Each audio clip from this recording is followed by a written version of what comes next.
Hey everyone, it is Farheen and welcome back to the Love in Doha show.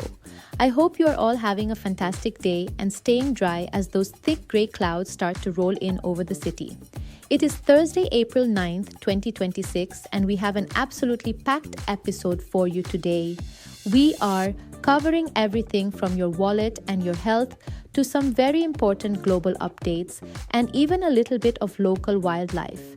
To kick things off, we have some huge news for anyone who loves a sweet refreshment because Qatar is making a major move to help us all stay a bit healthier in the long run. Starting July 6th, 2026, the General Tax Authority is rolling out a brand new law that completely changes how we pay for sugary drinks across the country.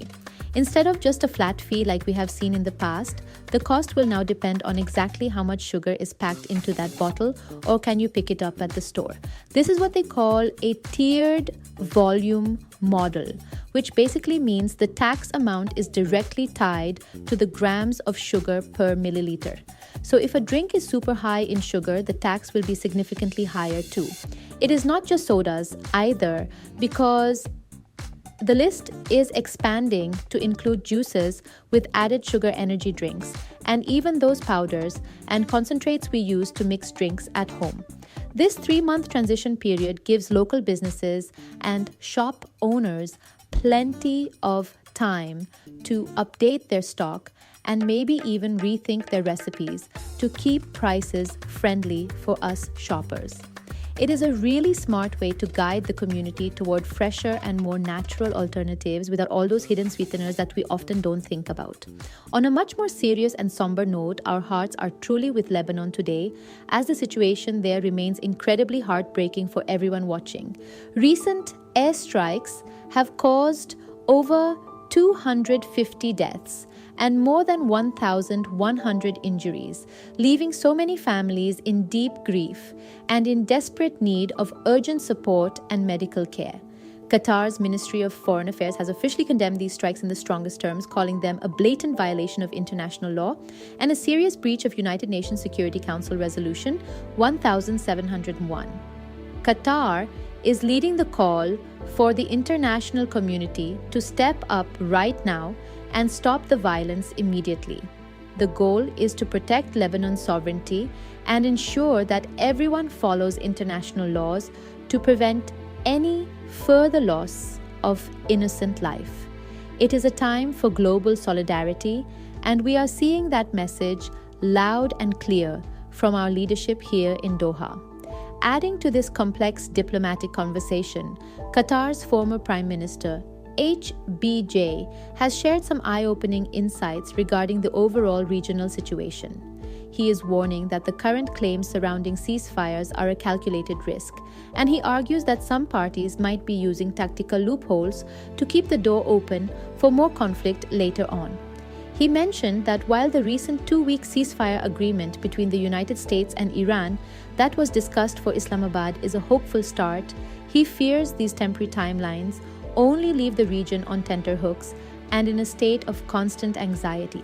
He truly hopes for a permanent and unrestricted peace agreement that prevents us from returning to the inferno of war, because as he says, everyone fundamentally knows what must be done to maintain stability.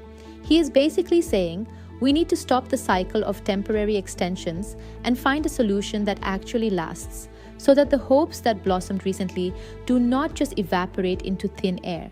Now let us shift gears to something a bit lighter that has been buzzing all over social media today. A creator recently spotted a wild fox right on the Hamad International Airport cycle track. It was caught on camera running incredibly quickly across the path, and people have been having a field day with it in the comment sections. It is not every day you see a fox getting its morning exercise in the bike lanes. Someone even joked that the poor fox was just trying to escape the paparazzi. It is always such a fun and sudden reminder that even in our modern and bustling city, we share this beautiful space with some pretty cool wildlife that manages to thrive in the desert environment. Speaking of being outdoors, the Qatar Meteorology Department is forecasting some very grey skies and potential thunderstorms for the next few days. We really wanted to know how you guys are feeling about this change in weather, so we asked our WhatsApp community what the weekend plans are looking like. While some of you are still down for a bit of mall hopping or taking a rainy drive to see the misty skyline views, the overwhelming majority agreed that this weather is absolutely perfect for a cozy stay in. The consensus from our poll is definitely a hot cup of karak and a good movie at home while the rain falls outside. There is just something about that combination of a rainy Doha afternoon and a warm drink that makes everything feel a bit more relaxed. It seems like the perfect way to recharge after a busy week. And that is a wrap for today's show. From navigating new health laws to standing in solidarity with our neighbors and enjoying those cozy, rainy vibes. Doha is certainly keeping us informed and connected this week. Make sure you stay safe out there on the roads, especially if the rain starts to get heavy, and definitely enjoy your karak. Thank you for joining the Love in Doha show, part of the Augustus Media Podcast Network. Don't forget to subscribe to the podcast wherever you listen to your favorite shows, and make sure to follow us for all the latest updates across the city. Catch you next time, and stay safe, Doha.